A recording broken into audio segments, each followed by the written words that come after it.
आप देख रहे हैं हमारा YouTube चैनल दी सच्चा भारत और आज के इस बुलेटिन में आपका स्वागत है।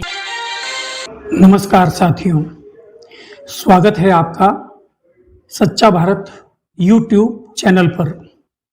मैं संपतराज भंडारी विश्वास करता हूं कि आप स्वस्थ होंगे। दोस्तों, पिछले 200 वर्षों से लगाकर 700 वर्षों के कालखंड में मानव में वर्ग संघर्ष की अनेकों खूनी गाथाएं इतिहास के पन्नों पर दर्ज है और उन लड़ाइयों का इतिहास आज भी पाठ्यक्रमों में पढ़ाया जाता है। किंतु खेद यह है कि मात्र 100 वर्षों पूर्व समूचे विश्व में 10 करोड़ व्यक्तियों की मौत के बाद भी स्पेनिश इन्फ्लुएंजा के खिलाफ समूचे विश्व की मानव जाति ने एकजुट होकर जो जंग जीती, उसका उल्लेख न तो इतिहास में है, न ही पाठ्य पुस्तकों के पन्नों में दर्ज है। उस स्पेनिश फ्लू के बचाव में किए गए उपायों एवं उपचारों का जिक्र यदि पाठ्य पुस्तकों में दर्ज किया गया होता तो आज की यह पीढ़ी उस समय किए गए उपायों व उपचारों से अवगत रहती और काफी कुछ कोरोना से बचाव के उपाय स्वयं अपने स्वगत अध्ययन के तौर पर कर सकती थी। उसे सरकारी घोषणाओं पर निर्भर नहीं रहना पड़ता।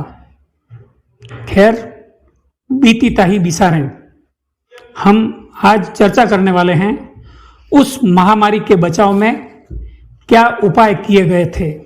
दोस्तों, प्राय सारा विश्व उस भयानक महामारी की चपेट में आ चुका था। समूची मानवता स्पेनिश फ्लू के दर्द से करा उठी थी। मंदिर, मस्जिद, चर्च, गुरुद्वारे जैसे सभी धार्मिक संस्थान बंद कर दिए गए थे।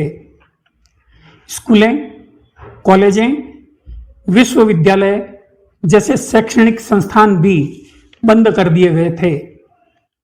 वाटरपोर्ट, रेलवे व एयर फ्लाइट्स जैसे ट्रांसपोर्ट सिस्टम भी बंद कर दिए गए थे। उस भयावह वैश्विक महामारी स्पेनिश इन्फ्लुएंजा में 10 करोड़ व्यक्तियों की मौतें हुई थी, जिसमें लगभग 1 करोड़ मौतें भारत में भी हुई थी।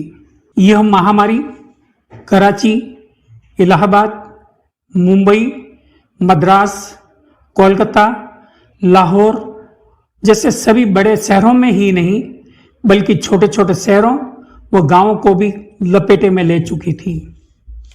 लगभग उस समय भी ऐसे ही हालात थे जैसे आज व्याप्त हो रहे हैं। दोस्तों, बात करें उसकी कि उस समय क्या उपाय किए गए थे, क्या घोषणाएं की गई थी। तो दोस्तों, 100 वर्ष पहले उस समय भी विभिन्न सरकारों द्वारा टू अवॉइड स्पेनिश इन्फ्लुएंजा शीर्षक से पोस्टर छापकर अपील की गई थी कि ठंडी वस्तुएं ग्रहण न करें, वातावरण को गर्म रखें, पानी खूब पिएं, ताजा हवा ग्रहण करें, नजदीक रहकर बात ना करें, भीड़ में जाने का प्रयास ना करें, सांस लेते समय नाक पर स्वच्छ रुमाल या मास्क रखें, मॉल्स में खरीदी के लिए ना जाएं, गलियों व सड़कों पर बाहर ना निकलें ताकि संक्रमितों के संपर्क से आप बच सकें। दोस्तों, अनेकों देशों की सामाजिक संस्थाएं भी उस महामारी के बचाव कार्यों में आगे आई। अमेरिका के ऑकलैंड में red cross society, chamber of commerce, retail dry goods association, board of health की सहायतार्थ आगे आए। उन्होंने ओकलैंड के निवासियों से मास्क पहनने की अपीलें जारी की ताकि इन्फ्लुएंजा के प्रभाव को रोका जा सके। इन्फ्लुएंजा का असर कराची के टेलीग्राम व पोस्ट ऑफिस पर पड़ा एवं उनकी सेवाएं डिस्टर्ब हो गई। इसी प्रकार पोर्ट ट्रस्ट पर भी हजारों की तादाद में कूली भी संक्रमित हो गए। मद्रास में भी प्राय सभी परिवार संक्रमित हो गए थे। इसी प्रकार इन्फ्लुएंजा ने समस्त इलाहाबाद को भी संक्रमित कर दिया था।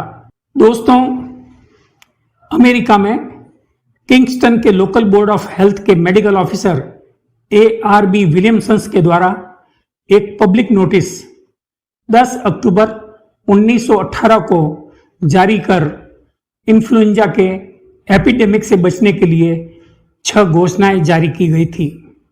पहली, सभी थिएटर व पिक्चर हाउस बंद किए जाते हैं। दूसरी, सभी चर्च बंद किए जाते हैं। तीसरी, सभी सरकारी व निजी स्कूलें बंद किए जाते हैं। चौथी, अस्पतालों में कोई भी विजिटर्स दाखिल नहीं हो सकेंगे। पांचवा, कोर्ट में पब्लिक एंट्री बंद कर दी गई। छठवीं, सड़कों पर किसी भी प्रकार के इकट्ठा होने पर रोक लगाई गई। तो दोस्तों, ये थी घोषणाएं जो उस वक्त समय रहते की गई थी और ये थी 1918 में फैली फ्लू के महामारी की चर्चा। अगले एपिसोड में हम चर्चा करेंगे विश्वविख्यात मेडिकल जर्नल दी लैंसेट में छपी एक मेडिकल रिसर्च की, जो बताती है कि कोविड ड्रॉपलेट से नहीं एरोसोल से फैल रहा है और इसके बचाव के लिए 2 गज की दूरी जैसी थ्योरी फेल हो चुकी है। ये चर्चा अगले एपिसोड में। तब तक के लिए मेरे साथियों को मेरा नमस्कार। और ऐसे ही नए अपडेट पाने के लिए द सच्चा भारत चैनल को सब्सक्राइब कीजिए। धन्यवाद।